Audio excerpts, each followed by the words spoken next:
Lir tu zong te in zavain che bai levek ule tun tuma hian application Play Store atangin kan download a kan install a chuan kan du lo nuwa kan delete ta kan uninstall le thina ni mo mai ro chu kan device a hian kha application kha kan uninstall kan pai to kan delete to mo kan ti kha kan device a hian lo la om reng si permanent a delete tan kha toy te in lo thlir ho la kang o request au ma wangin hei kan siam lu kange apoi mo khop maya application kan download tam hian kan phone hi amuan pha thina hi tang chut chi kha tamani a heng thina ni mo chuwang chuan ni application kan install a kan han mangta a chuan Google account nen kan han thunsom ta a chuan kan du lo nuwa hei chu kam mo to lawe ti in kan delete ta kan uninstall mai thina ni ma se Google nena kan lo thunsom to awang khan Google hon kan device a khan an lo la da reng thina alo la om reng thina chu permanent a delete tan kha to te in kan clear ho lok don ani chuan screen record a kan kalanga video kan clear ang hun khoral lawin lo clear chanang tikan screen recorder kan kalta Play Store application ania Play Store kan hmenia ka chuan heta dinglama profile icon om hi hela hi kan hmetanga kan met che kha ti hian ron lang ta tro chuan manage your Google account ti hi oma hi kan met liang manage your Google account ti kan metang chuan an noila ma hian third party connection ain tia hela hi kan met le don ni lai kan met lenga ti khan aron lang le ta tro hei han en ula 34 total apps and devices mo 34 lai kan ni ke pon he kalo en ngai lo pai ngai an thai chawnge an thai chawanga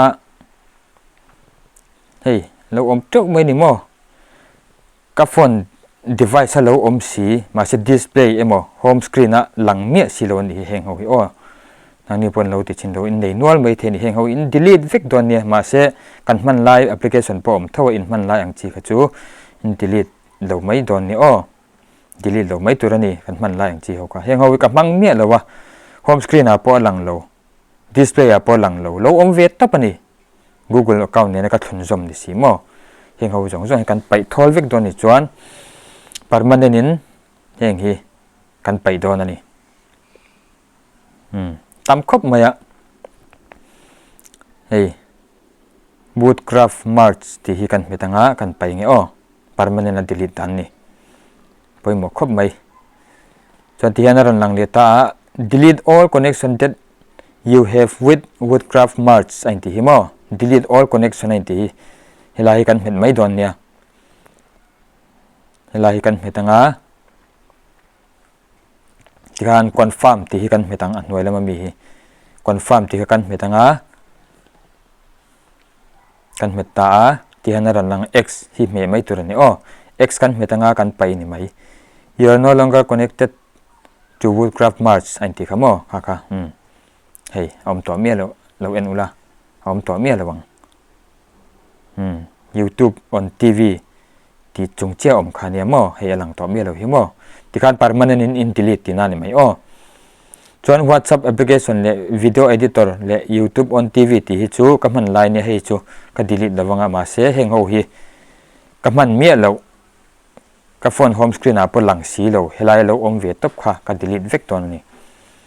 an to te ngan delete ang Truecaller po kha kan metang o chuan delete all connection ti kha kan met lenga detail ti kha chu en po ngai chong lo ngai du len lo en don ni helai kan metanga confirm thi kan met lenga chuan x ti kan met mai don ni o you are no longer connected to Truecaller phone call blocker you can connect to Truecaller phone call again in any time antin mo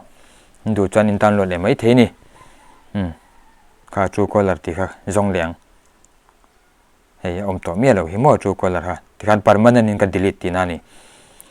Google account ne ka lo connected zong kha ka device atang hian permanent ka delete mak ti na ni thakhop mai he hi lo ti ve nge ro ที่ขัน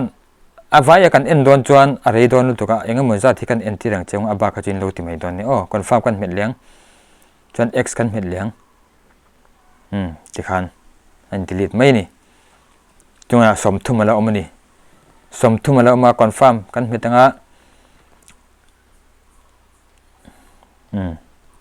เฮงเอาฮีเราเอ็นชินเตียว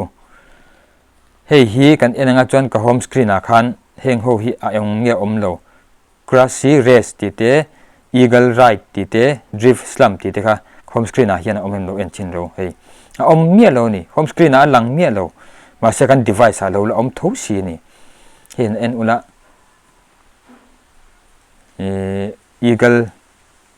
Ride เตียงเต Application Games อังจีก็เอ็งมาอินหัวเลวังอมเมียเรานี่นังมาเนี่ยพอนเราเอ็นชินอุละมาเซ Play Store จังคันเราละอมสี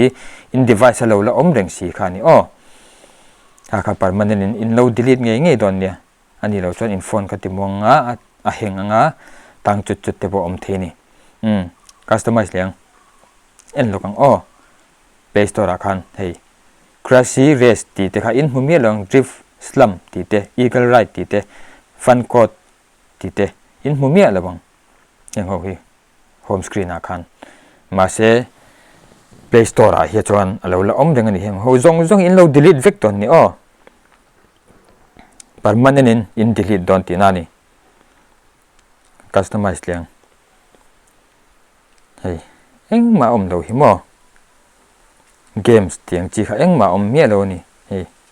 ถ่ายโชว์ตอนเป็นที่ตัวเราว่า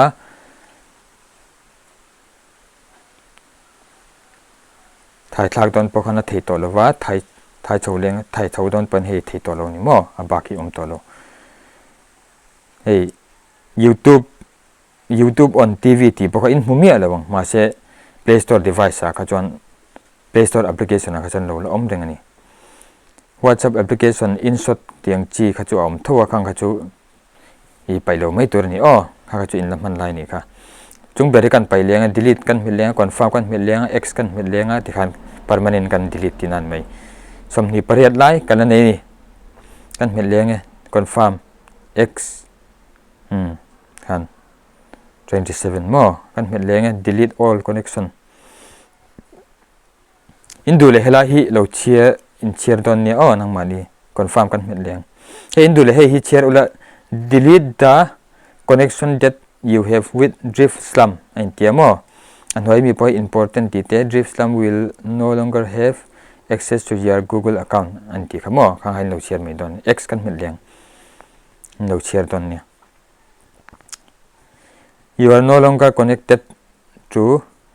Drift Slum you can connect to this Drift Slum again at any time อันที่อินดูนะอิน connect เลยเท่านี้ให้อันที่นี่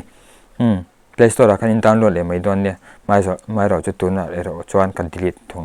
สมนิประคัดกันแล้วเนี่ยตำคุบมายะเฮงเขาจงให้กัน delete ชวนหุ่นเรดอนตุกะอัตลังปุยตุกะกันเอ็นตัวชวนกันsistemตัวร่างอย่างYouTube on TV ติเต WhatsApp Messenger ติเต Video Editor Maker InShot ติเตค่ะกัน delete ดอนเรานี่เกี่ยชวนกันมันไลน์ที่อันนี้วางเงินนังมานี่อินมันตัวเราอังจีอินโฮมสกรีนหลังเมียสีเราดิสเพลย์หลังเมียสีเราเฮลายเราอมเวียร์งดโหยอินมันตัวเราโหค่ะอินดิลิทเวกตอนนี้กันเบียกังบุลเลตันหลุดใช่แล้วกังPlay Store application อาคารกันเห็นงาส่วนโปรไฟล์ไอคอนดิ่งแล้วมันมีกันเห็นเลี้ยงเฮลายมีโปรไฟล์ไอคอนกันเห็นงาส่วน manage your Google account ที่กันเห็นmanage your Google account กันเห็นงาส่วนgeneral ลังthird party connection manage connection between your Google account อันที่มั่ว third party connection กันเห็นเลี้ยงส่วนที่ยันอะไรหลังไม่ยังสมนิประคัดไล่กันแล้วนี่เฮงเขาจงให้กัน delete จวนหุ่นเรดอนตุกะที่ขันหลังปุยตุกะกันเสียตัวจวนอันตัวตกตอนนี้ X กันเห็นเลี้ยงไม่โดนเนี่ยที่ขันกันเห็นเลี้ยง delete all confirm X เห็นเลี้ยง heng ho zong zong hi in lo delete vek don nia kan bekang bek vek anga chuan thil pakhat kan entir leng chau I kan install si lo application lo om ve reng si pakhat ka en lan manage apps and device ti hi kan metang profile icon kan mena chuan a chung ber manage app and device ti kha chuan manage ti hen kan metang manage ti kan han met cheka this device ti om hi hei this device ti kan met lenga kan han met cheka anoi bera hian not install ti kha in met don nia not install kha in metanga application lo om le tuar mayang in install si lo device ha lo om ve reng si mo heng ho hi Play Store application lo om ve reng si kha in du lo zong ka heng ho in tikanga heng ho hi in tik vekanga chan in en thajelanga in du lo zong kha chu in man to lo turang chi in ma mo to lo turang chi kha in tikanga di hian chuan he lai delete hi in met mai don ni he lai mi delete hi in metanga en ula 438 MB lai mangani tuna ka dik zong zong kan memory hack tu te mai ne chuan delete ti hi in met mai don ni delete ti hin metanga